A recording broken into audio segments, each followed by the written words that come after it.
tarde, pessoal. Vou fazer a correção da prova do TRT que vocês fizeram nesse domingo. Prova de analista judiciário, área judiciária, prova tipo 1, cor branca.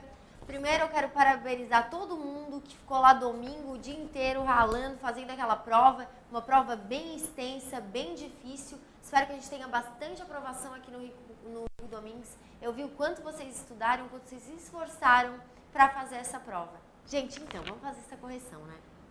A Maria é ocupante do cargo de analista judiciário do Tribunal Regional do Trabalho de Santa Catarina e praticou no exercício da função crime contra a administração pública. Após regular processo administrativo disciplinar, o PAD, em que restaram comprovados os atos ilícitos praticados, foi aplicada a Maria a pena disciplinar de demissão. A administração pública, então, determinou o imediato cumprimento da penalidade imposta, logo após o julgamento do processo administrativo disciplinar, na pendência do julgamento de recurso administrativo, e cessou o pagamento da remuneração da servidora, bem como o afastamento de suas funções. Inconformada, a Maria impetrou mandado de segurança, alegando a ilegalidade da execução dos efeitos materiais da pena de demissão, enquanto não houvesse o trânsito em julgado da decisão administrativa. De acordo com a Lei 8.112 e a jurisprudência do STJ, a ordem deve ser, gente, o recurso em processo administrativo disciplinar. A regra, conforme o artigo 61, é que ele não possui efeito suspensivo. Então, a decisão no processo administrativo disciplinar, a decisão final vai ser executada. Caso seja dado provimento ao recurso, o que você vai fazer? Vai se determinar que aquela servidora retorne ao exercício das suas funções. Mas o recurso, ele não tem efeito suspensivo, tá? A regra é que o recurso em processo administrativo não tem efeito suspensivo, conforme o artigo 61. Só nos casos de receio de dano irreparável, que não foi o que eles entenderam nesse caso. Então, teve contraditória ampla defesa até o proferimento da decisão? Teve contraditória ampla defesa. Teve o recurso? Teve, mas pelo recurso não ter efeito suspensivo e pela possibilidade da administração executar imediatamente seus atos, a Maria vai ser denegado o pedido da Maria, uma vez que não teve ilegalidade no caso em tela, diante do atributo da auto-executoriedade que rege os atos administrativos e porque o recurso administrativo, ele, em regra, carece de efeito suspensivo, conforme está lá na Lei 8.112 no artigo 61 da Lei 9784 de 99.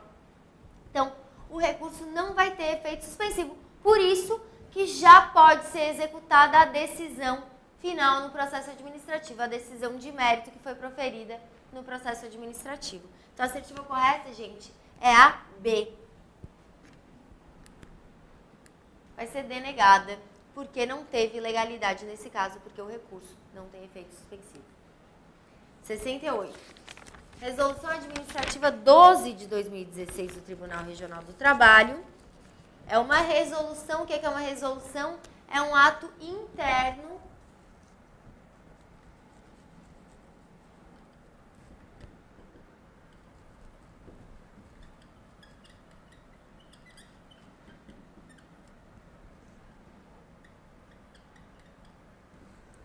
Então, a resolução é um ato administrativo interno, é um ato normativo interno.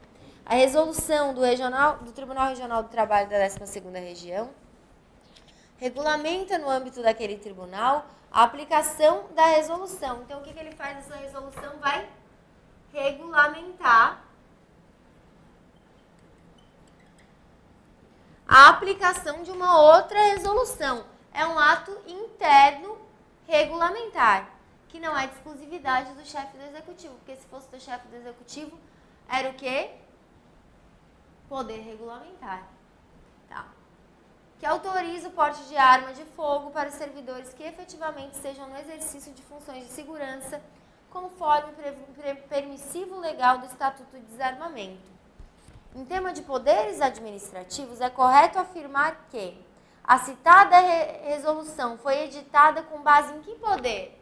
Com base no poder normativo, que não é de exclusividade do Executivo e que regulamenta, que é passível de fazer a regulamentação dos atos internos da administração pública. Então, qual é a resposta correta?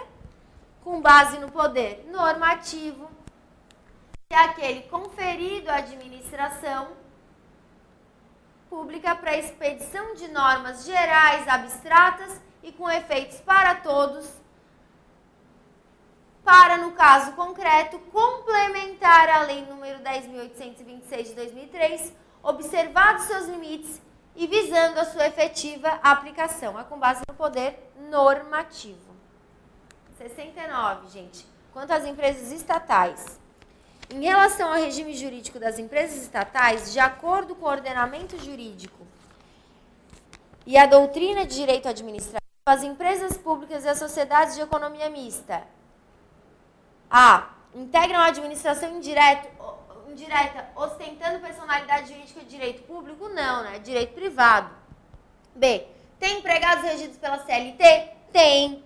Com vínculo empregatício? Tem. Mas se submetem a algumas restrições aplicáveis aos servidores públicos em geral? Sim. Porque quando prestam atividades de interesse público, as sociedades de economia mista, as empresas públicas vão ser regidas pelo regime jurídico de direito público. E nesse caso, elas vão ter algumas restrições aplicáveis à administração pública geral. E, consequentemente, os seus empregados também vão ter algumas restrições aplicáveis aos servidores públicos em geral. C. Remuneram seus empregados com vencimentos, proventos ou pensões? Não. Como é que é remunerado o empregado público? Por salário. D. Tem seu pessoal contratado mediante prévio concurso público, mas não se aplica a vedação constitucional de cumulação de cargos públicos? Se aplica essa vedação constitucional de cumulação de cargos públicos. Por quê?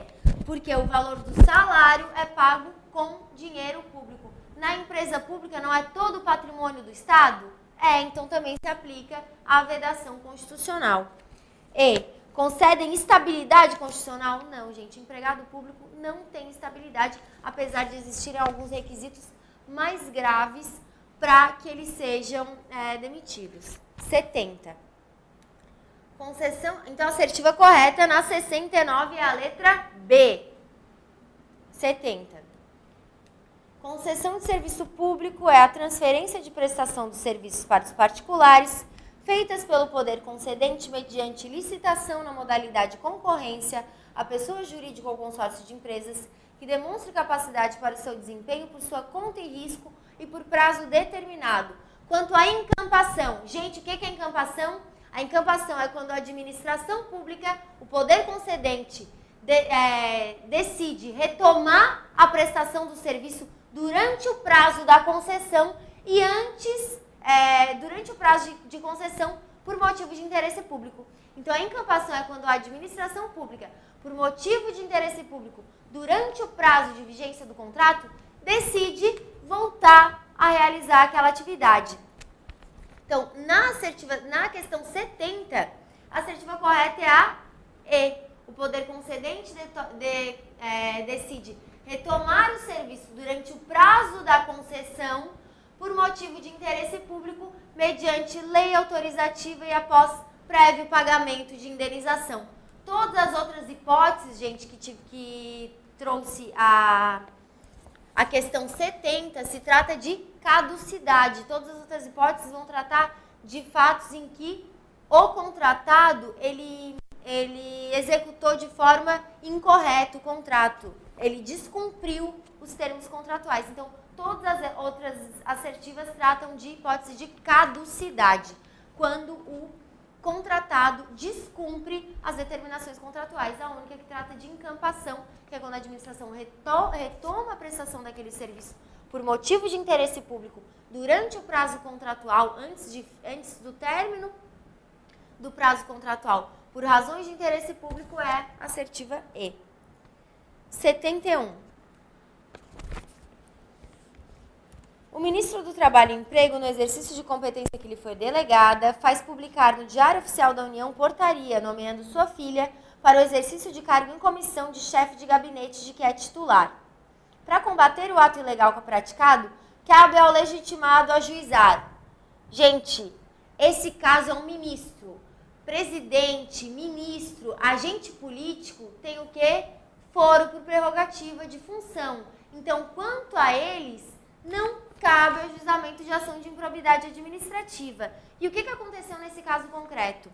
Esse ministro, ele nomeou a filha dele para o exercício de cargo em comissão desrespeitando a súmula número 13 do STF, que é a súmula que veda o nepotismo.